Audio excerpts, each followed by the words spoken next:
Hello students, आज का topic है हमारा मेंसुरेशन।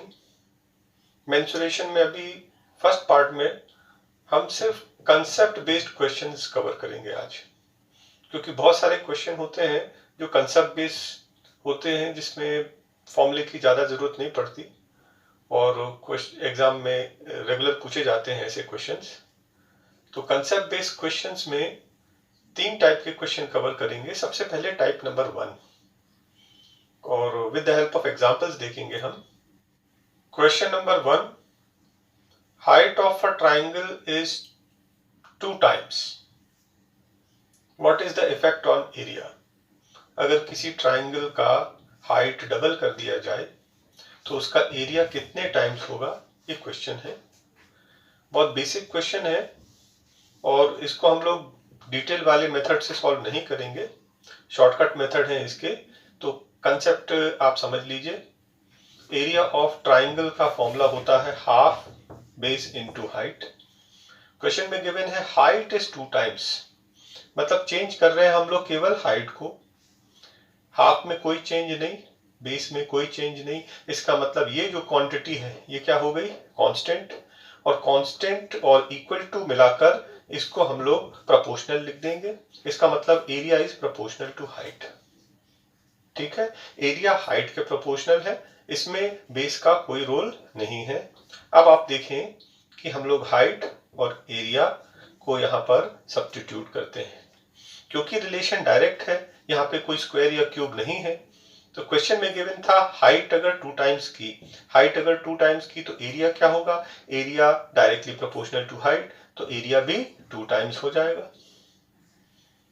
मान लीजिए आपके क्वेश्चन में चेंज करते हैं, हाइट इज 3 टाइम्स। अगर हाइट को 3 टाइम्स किया तो एरिया डायरेक्टली प्रोपोर्शनल है, तो एरिया भी 3 टाइम्स हो जाएगा। क्वेश्चन में चेंज करते हैं कि हाइट इज 4 टाइम्स। अगर हाइट को आपने 4 टाइम्स किया तो एरिया भी 4 टाइम्स ही होगा, क्योंकि रिलेशन जो है वो डायरेक्ट प्रोपोर्शनल का रिलेशन है। इसमें हमें आपने देखा कि फॉर्मूले का कोई रोल नहीं है, डायरेक्ट हमने कंसेप्ट से सॉल्व कर दिया। Question number 2, breadth of a rectangle is 2 times. What is the effect on area? आप देखेंगे सेम क्वेश्चन नंबर 1 के जैसा है। एरिया ऑफ रेक्टेंगल क्या होता है, लेंथ इनटू ब्रेथ।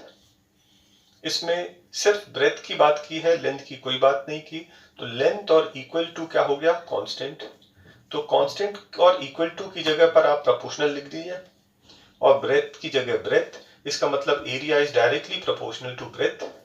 इसका मतलब ये कि ब्रेथ अगर आपने 2 टाइम्स किया तो एरिया भी होगा 2 टाइम्स। क्यों, क्योंकि रिलेशन डायरेक्टली प्रोपोर्शनल है। उसी तरह से क्वेश्चन में अगर चेंज करके वो 3 टाइम्स करते हैं, अगर ब्रेथ 3 टाइम्स है तो उसका एरिया भी 3 टाइम्स हो जाएगा। सेम वे क्वेश्चन में दिया है कि ब्रेथ 4 टाइम्स, तो अगर ब्रेथ 4 टाइम्स है तो एरिया भी 4 टाइम्स हो जाएगा। Question number 3, radius of a circle is 2 times, area will be how many times. तो आप देखेंगे एरिया का फॉर्मूला होता है pi r square. Pi constant है और इक्वल टू और पाई मिलाकर हो जाएगा proportional. A is proportional to r square. यहां पर आप देखेंगे A is proportional to r square, r में स्क्वायर का साइन लगा है।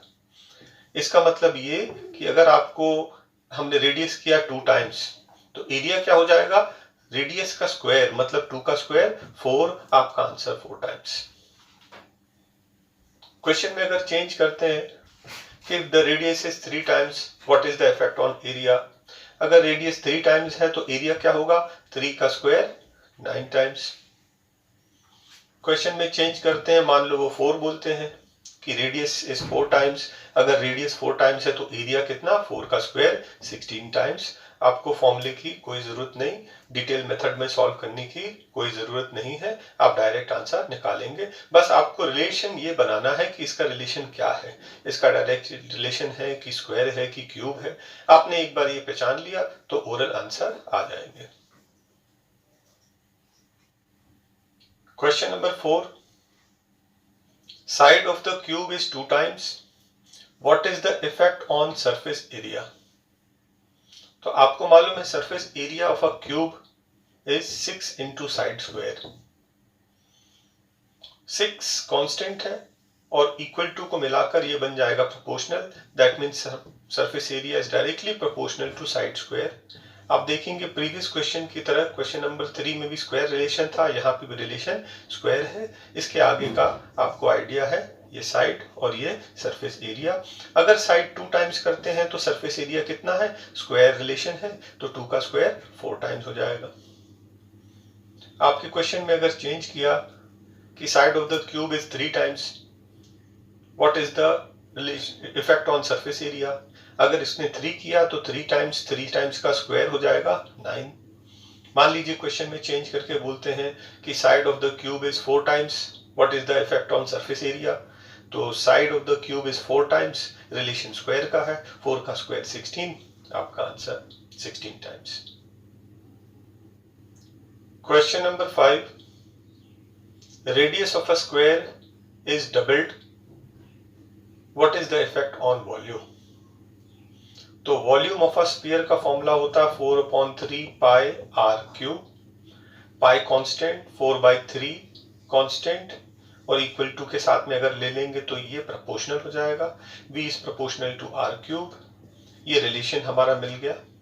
अब रेडियस और वॉल्यूम का क्या रिलेशन होगा? क्यूब रिलेशन है। अगर रेडियस 2 टाइम्स है तो वॉल्यूम क्या हो जाएगा? 2 का क्यूब, दैट इज 8 टाइम्स। अगर रेडियस 3 टाइम्स किया, if the radius is 3 times, तो वॉल्यूम विल बी 3 का क्यूब 27 टाइम्स। अगर क्वेश्चन में आता है कि रेडियस इज 4 टाइम्स, अगर रेडियस 4 टाइम्स है तो वॉल्यूम क्या हो जाएगा? 4 का cube 64 times. Question number 6, question number 6, side of the cube is doubled, what is the effect on volume? Volume का फॉर्मूला होता है साइड क्यूब, तो v is directly proportional to side cube. ये आपको रिलेशन मिल गया।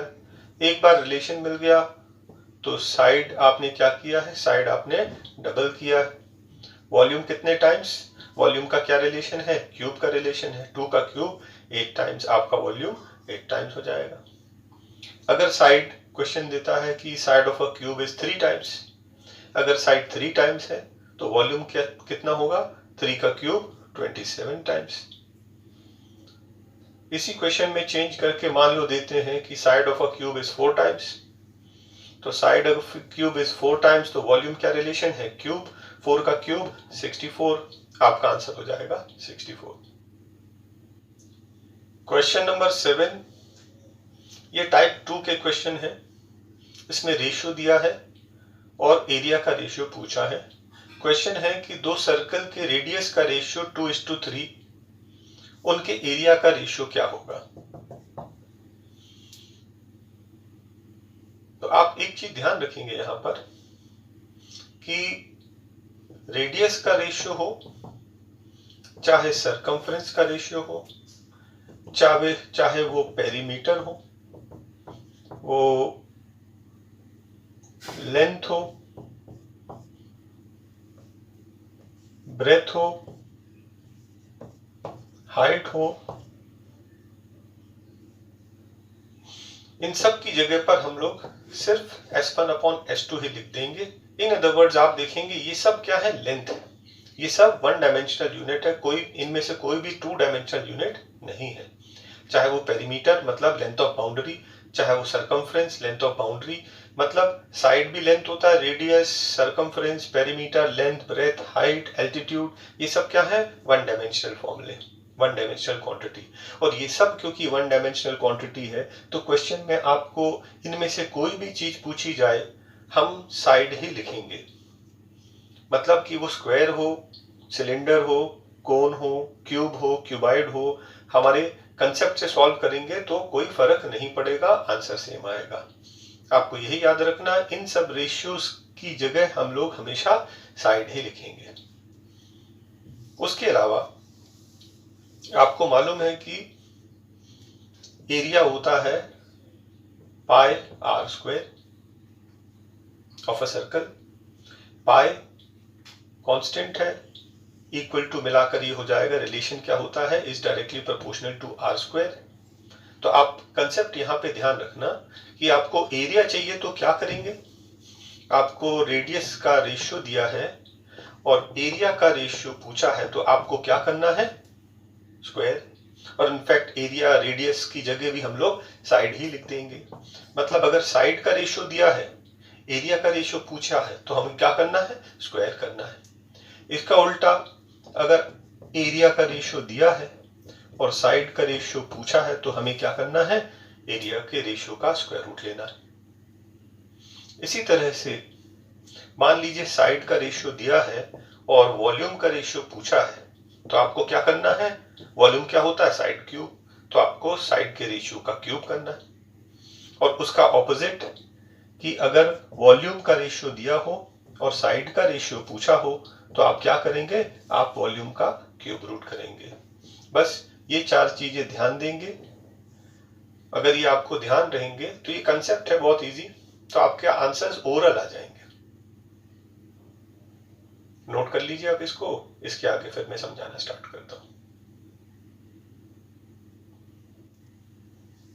क्वेश्चन नंबर 7 में radius का ratio है 2:3, एरिया का रेशियो फाइंड करना है। आपको मालूम है एरिया का रेशियो क्या होता है, साइड का स्क्वायर। तो साइड का रेशियो क्या दिया है, 2:3, तो 2:3 का स्क्वायर कर देंगे, 4:9। आपका आंसर A1/A2 का रेशियो 4:9, जो कि आप ओरल कर सकते हैं, ये तो मैं आपको लिख के समझा रहा हूं इतना।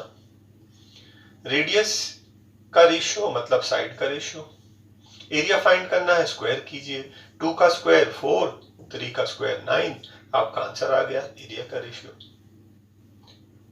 Question number 8, radius of sphere is in the ratio 1:4, find the ratio of volume।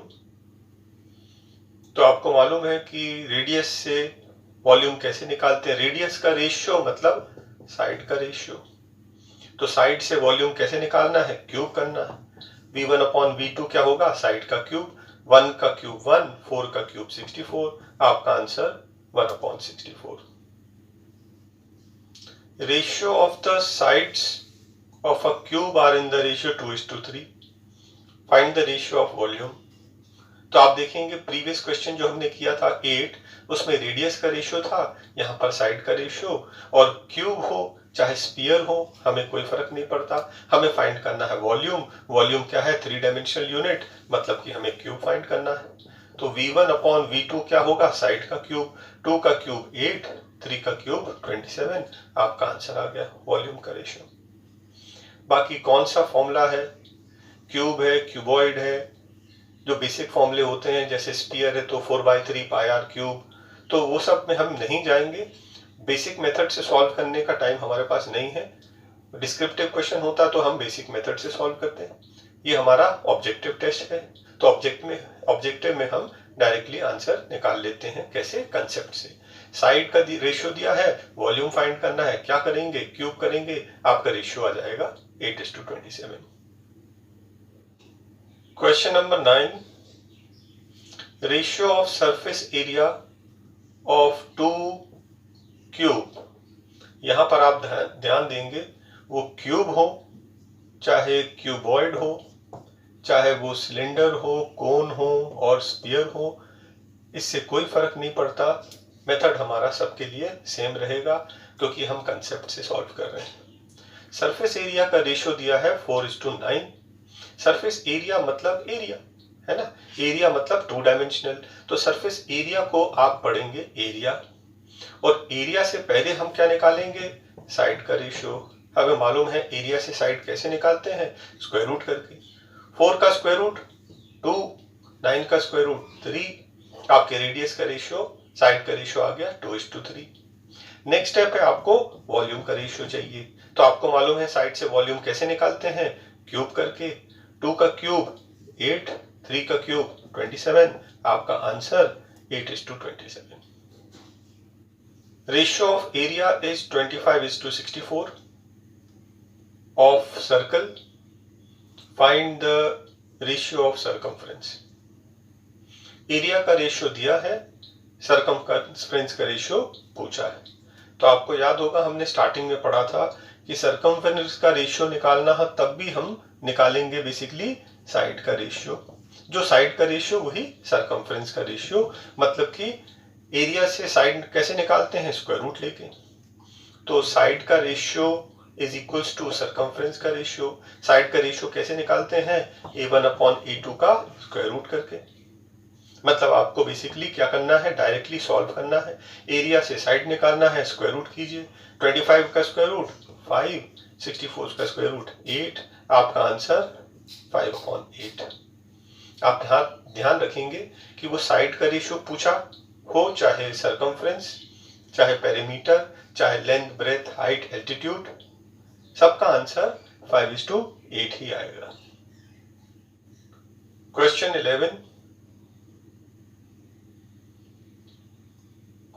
11 volume का रेशियो दिया है।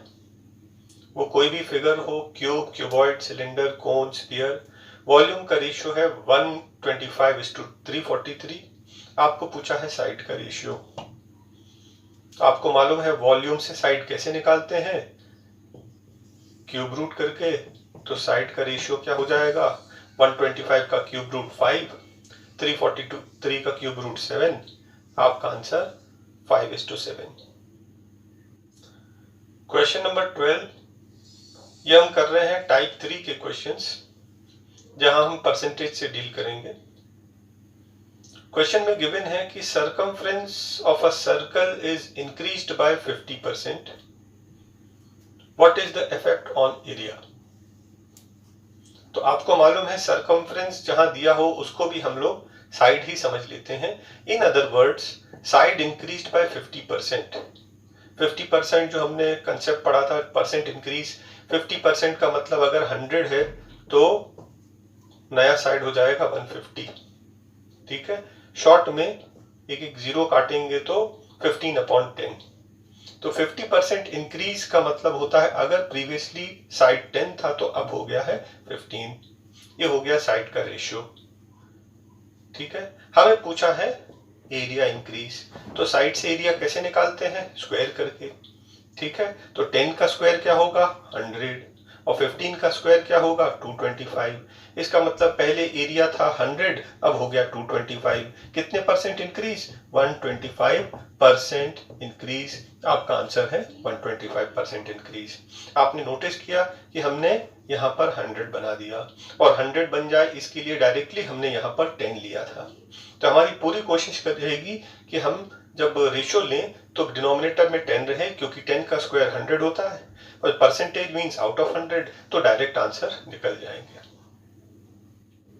Question number 13, area of a circle is increased by 96%, what is the effect on radius. Area of circle increased by 96%, मतलब अगर पहले आपका area 100 था, अब ये हो गया 96% इंक्रीज। आपको चाहिए कि रेडियस कितना इंक्रीज हुआ, तो आपको मालूम है कि एरिया से रेडियस कैसे निकालना है, स्क्वायर रूट लेकर।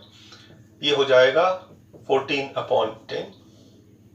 14/10 मतलब कितना इंक्रीज, आपको आंसर मालूम है 40% इंक्रीज, डायरेक्ट दिख रहा है। और अगर आपको नहीं मालूम तो आप एक काम करिए, दोनों को 10 से मल्टीप्लाई कर दिए। इसका मतलब ये है कि अगर पहले रेडियस 100 था तो अब हो गया 140। कितना इंक्रीज हो गया, 40 किस पर, 100 पर, तो answer is 40%। Question 14, side of a cube is increased by 50%, what is the effect on volume. तो साइड इंक्रीज्ड बाय 50%, इसका मतलब पहले अगर साइड 10 था तो अब हो गया 15। पूछा है कि वॉल्यूम में कितना इंक्रीज, तो आपको मालूम है साइड से वॉल्यूम निकालने के लिए क्या करते हैं, क्यूब करते हैं। तो 10 का क्यूब हो जाएगा 1000, और 15 का क्यूब 3375। लेकिन हमें चाहिए percent, percent means out of 100, तो दोनों को आप 10 से डिवाइड कर दीजिए। यहाँ हो जाएगा 100, यहाँ हो जाएगा 337.5। तो आपने देखा पहले अगर वॉल्यूम आपका 100 था तो अब हो गया 337.5। कितना इंक्रीज, 237.5 इंक्रीज किस पर, 100 पर, मींस परसेंट। आपका answer 237.5% increase. Question number 15, radius of a sphere is increased by 20%, what is the effect on volume.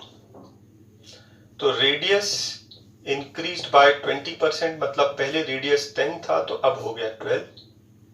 पूछ रहा है कि वॉल्यूम में क्या चेंज आएगा। तो आपको मालूम है 10 का क्यूब होता है 1000 और 12 का क्यूब 1728। हमें चाहिए आउट ऑफ 100, दोनों को 10 से डिवाइड कर देंगे, ये हो गया 172.8 अपॉन 100। तो 100 पर कितना increase, 72.8, answer is 72.8% increase. Question 16, radius of a circle is reduced by 30%, what is the effect on area। तो रेडियस रिड्यूस्ड बाय 30% का मतलब है कि पहले रेडियस अगर 10 था तो नया रेडियस है आपका 7। आपको चाहिए एरिया का रेशियो। एरिया, रेडियस से एरिया कैसे निकालते हैं, स्क्वायर करके। मतलब कि अगर पहले आपका एरिया 100 था तो 7 का स्क्वायर 49, अब हो गया, मतलब कितना रिड्यूस हुआ है, 51। किस पर, 100 पर, मतलब out of 100, answer is 51%। Question number 17, side of a cube is increased by 50%, what is the effect on surface area. Side increased by 50% का मतलब ये होता है कि पहले अगर साइड 10 था अब हो गया 15। आपको चाहिए सरफेस एरिया। तो सरफेस एरिया हो, चाहे होल सरफेस एरिया हो, चाहे कर्व सरफेस एरिया हो, एरिया तो एरिया होता है, तो आप कंफ्यूज नहीं होना। एरिया मतलब 2 डायमेंशनल। तो साइड से एरिया कैसे निकालते हैं, स्क्वायर करके। आप स्क्वायर कर दीजिए, 10 का स्क्वायर 100, 15 का स्क्वायर 225। इसका मतलब अगर पहले एरिया 100 था तो अब हो गया 225। कितना इंक्रीज, 125 इंक्रीज आउट ऑफ 100, सो हो गया ये percent, answer is 125% increase. Question 18, height and radius of cone increased by 20%, what is the effect on volume। अब ये क्वेश्चन कोन हो चाहे सिलेंडर, मेथड में कोई चेंज नहीं आएगा। और वैसे भी आपको मालूम है कि हम डायमेंशन से सॉल्व करते हैं, मतलब रेडियस हो चाहे हाइट, हम इसकी जगह साइड ही लिख के सॉल्व करते हैं। In other words, side is increased by 20%। तो साइड का रेशियो 20% इंक्रीज, मतलब पहले अगर 10 था तो अब हो गया 12। वॉल्यूम का रेशियो चाहिए आपको, स्क्वायर करेंगे, 10 का स्क्वायर, सॉरी, वॉल्यूम का रेशियो चाहिए आपको तो क्यूब करेंगे। 10 का क्यूब 1000, 12 का क्यूब 1728। हमें चाहिए आउट ऑफ 100, तो आप 10 से डिवाइड करेंगे, ये हो गया 172.8 आउट ऑफ 100। कितना increase, 72.8 out of 100 means percent. आपका आंसर है 72.8% इंक्रीज। आज के लेक्चर में हमने देखा कि ये सारे क्वेश्चंस जो है कंसेप्ट बेस्ड क्वेश्चंस हैं। आपने नोटिस किया कि ज्यादा हमने फॉर्मूले को यूज नहीं किया। तो फॉर्मूला बेस्ड क्वेश्चन हम लोग नेक्स्ट लेक्चर में कवर करेंगे। मेंसुरेशन 2 एक नया वीडियो बनाएंगे। तो दोनों टाइप के क्वेश्चन आते हैं कॉम्पिटिटिव एग्जाम में, कंसेप्ट बेस्ड क्वेश्चंस और फॉर्मूला बेस्ड क्वेश्चंस, जहां पर हम देखते हैं कि एक क्वांटिटी को मोल्ड किया, जैसे क्यूब को मोल्ड करके स्फीयर बना दिया। तो इस तरह के कन्वर्जन वाले क्वेश्चन और फॉर्मूला बेस्ड क्वेश्चन हम लोग नेक्स्ट लेक्चर में कवर करेंगे। आप इसको अच्छे से रिवाइज कीजिए। Thank you.